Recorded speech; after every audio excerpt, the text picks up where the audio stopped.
Wabarakatuh. Selamat malam teman-teman. Waalaikumsalam warahmatullahi wabarakatuh.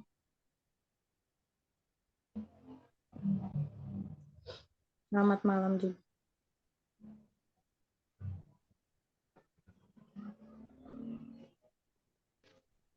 Oke, malam ini kita akan wiwit tentang kita bahas berita dan Menkominfo soroti hoax pemilu 2024 hingga buzzer usai rapat koordinasi. Di sini nanti pembicaranya Kam dan Bapak Budi Aris Setiadi dari Menkominfo. Mungkin kita bisa lihat videonya dulu. Baik. Rekan-rekan media sekalian, baru saja kita melaksanakan rapat koordinasi yang dihadiri oleh Menkominfo, Kepala BSSN, yang diikuti oleh Kabar Reskrim Polri, dan dihadiri juga oleh Deputi Komunikasi dan Informasi Kabais, Kapus masuk Cintel Panglima TNI hadir. Pokok bahasa ini dari aku yang gila atau dari Teku ya? Komunikasi dan informasi pasca pemilu 2024. Sebagaimana yang sudah saya sampaikan seminggu yang lalu bahwa saat ini kondisinya adalah situasinya adalah kondusif dan aman. Oleh sebab itu, kita akan terus menjaga situasi ini, situasi kondusif dan aman ini sampai dengan berakhirnya pentahapan pemilu 2024. Kami tadi membahas terkait dengan isu-isu yang mengemuka, khususnya adalah perbincangan di ruang publik tentang pemilu dan pasca pemungutan suara.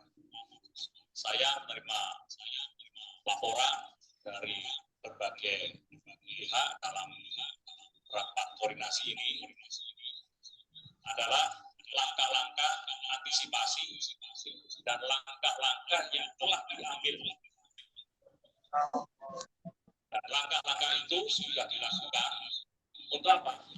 Agar informasi yang beredar di media massa maupun di media sosial tidak mengganggu dan kondusivitas yang ada saat ini. Dan ada kesempatan ini saya juga rekan-rekan media juga untuk menyampaikan narasi-narasi yang baik dan sampai itu juga ajak rekan-rekan media untuk bersama-sama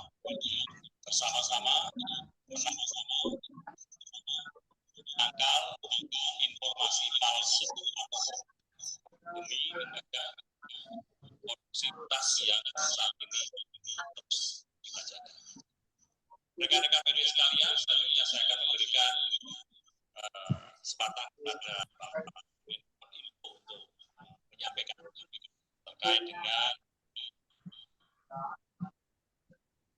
informasi maupun gangguan disinformasi atau konten-konten negatif.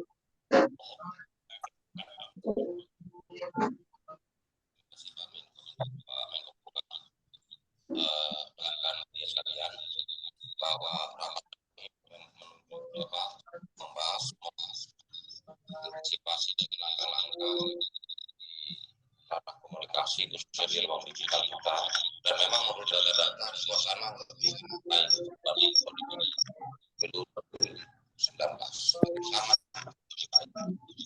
Dan hoax yang sudah kita deteksi hingga 1.900 juga hoax yang sudah terjadi juga yang agak vital ini adalah bahwa 90% isikan digital ini akan diisi peratas karena terakhir teknik ini bukan secara kita menggerakkan. Jadi makanya temanya kita juga bersama lihat bangsa itu sendiri ceria, penuh makna. Terima kasih.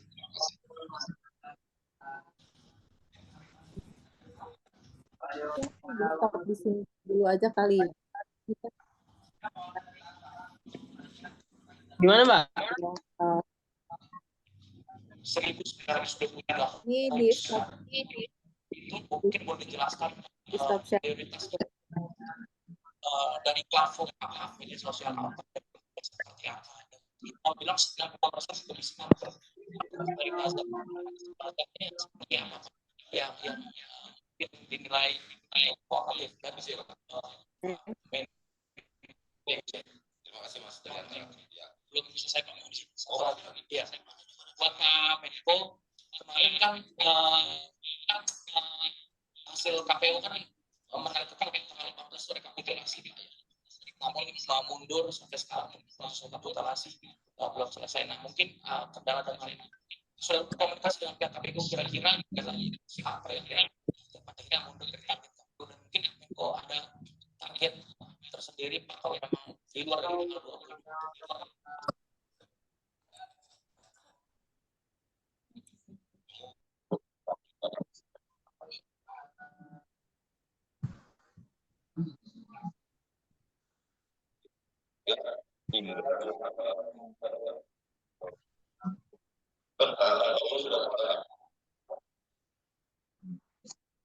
Oke, mungkin siapa dulu di pendapat? Aku dulu boleh? Boleh deh, Mbak dulu. Oke, Ya, aku mau ngebahas tentang pendapat aku. Sebenarnya aku mau ngebahas Pak Hadi dulu ya selaku Menkumham. Jadi dia akan menjelaskan hak pemilu tahun 2019. Nah, kalau menurut aku secara gamblang mungkin namanya menteri dia udah terbiasa untuk publik ya. Maksudnya udah terbiasa berbicara di depan umum. Dengan kayak cara etika dia menyampaikan suatu informasi atau suatu berita sebenarnya udah sangat jelas informasinya. Terus juga cara penyampaiannya juga cukup jelas. Terus dari kata, dari apa namanya tata bahasa juga sebenarnya sudah baik ya. Maksudnya kita sebagai pendengar atau penderita kita cukup bisa apa yang namanya apa itu bisa kita terima gitu penjelasannya kayak gitu. Mungkin beliau udah bisa ngomong banyak jadi secara tata bahasa udah gitu udah rapi. Terus kalau untuk Bapak Budi Arinya selaku Kominfo, mungkin tadi kayak kita lihat gitu kan dia kayak dia speak bahasa ya, jadi dia menjelaskan ke publik itu sesuai data yang dia terima. Kayak kan dia membandingkan pemilu 2019 itu ada 923 konten hoax yang berhasil down. Kayak gitu. Cuman memang kalau secara etika dia lebih banyak baca ya ketika berbicara sama publik atau mungkin sama warga. Kayak gitu. Mungkin pendapat yang lain boleh.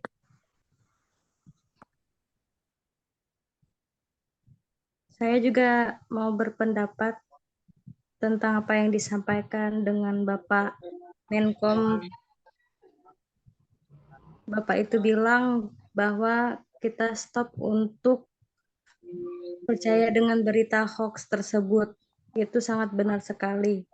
Karena berita hoax tersebut juga bisa berdampak buruk bagi masyarakat, khususnya pola pikir mereka juga bisa terganggu dan bisa berdampak pada demokrasi yang tidak adil dan tidak sesuai dengan prinsip-prinsip pemilu, yaitu adil, dan jujur. Kalau Bapak Kominfo, saya juga setuju dengan pendapat beliau.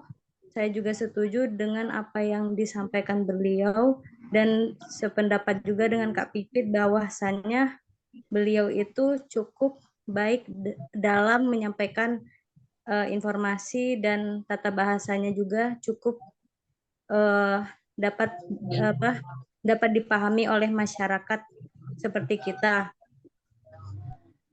Dan juga dia telah memberikan data yang akurat dan sangat detail. Pastinya tentu beliau itu sangat kritis dalam bersikap. Kalau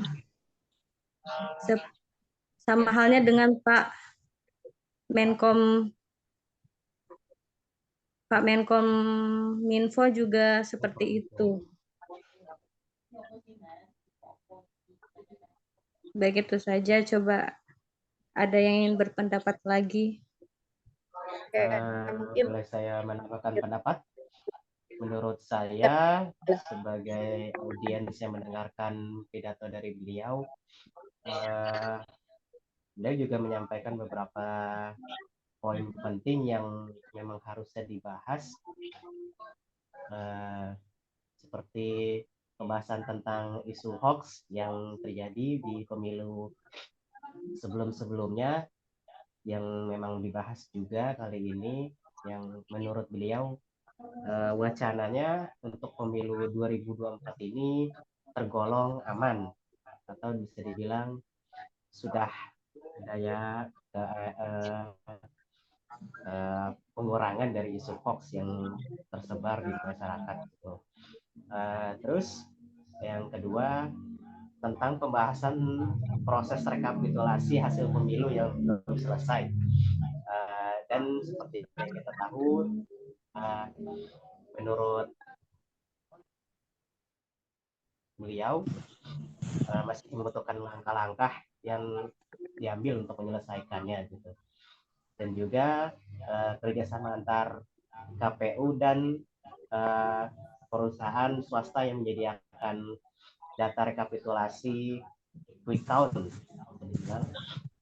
itu memang harus ada kerjasama yang secara jujur atau transparan, dan memang harus ada pengamanan dan pemantauan terus yang dilakukan untuk memastikan keamanan dan kelancaran proses pemilu kali ini. Mungkin itu aja dari pendapat saya. Oke. Irdan, mungkin ada yang mau ditambahin nggak? Oke, kalau dari saya, apa yang disampaikan oleh Pak Hadi selaku Menko Polhukam untuk public speaking-nya mungkin bagus ya, jelas apa yang dia sampaikan bisa sampai ke pendengar gitu. Meskipun intonasi bicaranya itu agak lama atau slow, tapi bagus untuk penyampaiannya. Nah, untuk etika terkait isu hoax dalam pemilu, pentingnya memastikan bahwa tindakan pejabat pemerintah adalah akurat, transparan, dan bertanggung jawab. Hal ini mencakup upaya untuk mencegah penyebaran hoax dan informasi palsu yang dapat merusak integritas pemilu dalam proses demokrasi secara keseluruhan. Mungkin itu aja sih pendapat dari saya, Mbak. Oke. Berarti kalau misalkan kita jabarin ya, kalau kayak pembandingan gitu, sebenarnya mungkin Pak Hadi yang lebih cakap ya, maksudnya dia bisa, karena dia mungkin seorang menteri kali ya, keduanya juga memang seorang menteri, tapi mungkin si jam terbang yang lebih tinggi gitu. Terus udah gitu, dia tuh mungkin lebih banyak sudah terbiasa ngobrol gitu, atau mungkin kayak presentasi atau suka ngasih informasi lah ya. Jadi secara etika dia menyampaikan tata bahasanya. Kalau untuk dia intonasi atau speednya normal, nggak kecepatan, nggak kelambatan juga. Tapi dia benar-benar ngasih info yang benar jelas, padat, singkat gitu. Nggak terlalu terburu-buru kayak gitu kan. Dia menyampaikan itu dengan hati-hati gitu. Nah, kalau kita ngomongin rekapitulasi agak sensitif ya, gitu. Karena yang kita kan memang lagi hotnya gitu ya, lagi diomong. Benar. Terus kalau misalnya di eh, satu lagi tuh, oh, sebenarnya itu kayak tadi aku bilang, dia hanya menyampaikan data berita hoax yang di take down, terus dia membandingkan data dengan data berita hoax yang pada tahun ini. Mungkin tahun ini tidak sebanyak berita hoax pemilu di tahun 2019. Jadi benar kata Teguh, untuk pemilu ini agak sedikit aman berita hoax waktu 2019 itu. Jadi memang banyak si Pak Menkom Info ini dia menjelaskan bahwa dia ngecek, terus dia banyak menemukan banyak yang memang di take down dari situs-situsnya gitu kan. Terus juga banget kayak sekarang platform digital juga di video, terus kayak di TikTok juga gitu banyak juga berita hoax yang masuk gitu kan.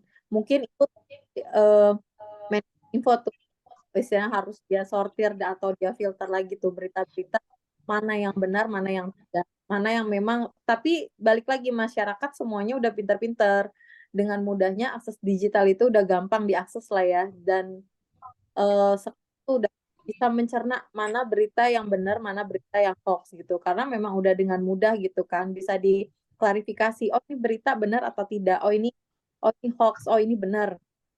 Cuman memang kalau kita bahas secara mungkin si Pak Hadi Cahyanto mungkin lebih lugas dalam penyampaian gitu kan. Eh, Cara dia memandang audiens, terus cara dia menyampaikan secara lugas, terus singkat, padat, jelas, fit untuk berbicara itu tuh nggak terlalu kecepatan, nggak terlalu lambat, normal lah ya gitu. Jadi istilahnya kalau si Pak Menkominfo ini hanya pendamping gitu, yang berbicara memang by data aja. Itu sih menurut aku. Mungkin lain dari teman-teman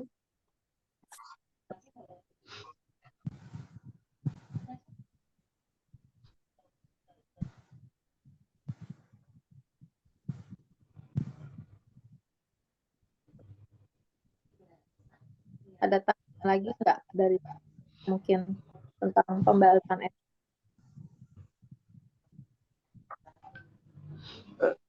Kalau dari aku mah udah cukup. Kayaknya karena udah bahas mungkin kita Udah jelas. bahas semua dan memang udah ada penjabarannya juga dari Kapipit. Mungkin ada yang mau ditambahkan juga dari yang lainnya gitu.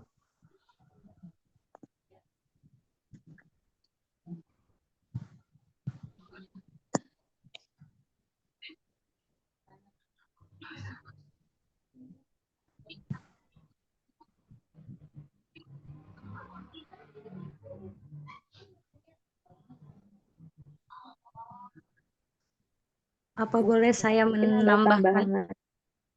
Apa boleh saya menambahkan pendapat mengenai pembahasan yang dibicarakan oleh Pak Menkom Fulham sama Pak Menkominfo boleh tentang hoax pemilu sekarang? Jujur saya sangat menyayangkan tentang hoax pemilu sekarang karena ini sangat merugikan. Tetapi benar apa yang disampaikan Mbak Pipit, bahwasannya sekarang akses digital sangat gampang dan sangat mudah sekali. Jadi orang sudah pada bisa membedakan mana berita yang benar, mana berita yang salah. Tapi tidak semuanya juga dapat membedakan mana yang benar dan mana yang salah. Itu tuh sangat bisa membuat masyarakat melakukan aksi demo dan menyebarkan fitnah-fitnah lainnya dan menambah hoax itu sendiri. Betul. Sebagai warga Mantap. Pokoknya pentinglah bagi kita semua tuh untuk berkomitmen terhadap integritas pemilu dan menolak menyebarkan hoax. Oh iya, kalau itu Mari kita janganlah jaga demokrasi. jangan sampai kemakan hoax kalau kita istilahnya anak-anak muda sekarang tuh anak-anak Gen Z tuh pinter-pinter gitu. Bisa pilih-pilih mana yang benar mana enggak. Oh, semua tuh udah mudah diakses lah ya gitu. Jadi kita tuh kayaknya nggak gampang kemakan hoax gitu kan. Karena memang ya berita aja sekarang udah diakses bisa masa di mana-mana gitu. Ada platform kayak namanya ada Instagram punya Insight, terus Facebook juga eh, banyak juga berita-berita juga, juga banyak juga. Oke, mungkin ada pembahasan sebelum kita tutup karena memang Zoom ini nggak bisa banyak. Kalau saya sih udah cukup sih ya. Saya kira udah cukup. Cukup lah. Dari saya gitu. Oke, tapi pembahasan tugas mata kuliah dari Bu Wiwit ini mungkin kita sudahi saja gitu kan. Semoga penjelasan kita ini apa ya kan dengan baik gitu kan. Oke, terima kasih banyak teman-teman. Mungkin kita sudahi saja pembahasan Zoom kali ini. Terima kasih.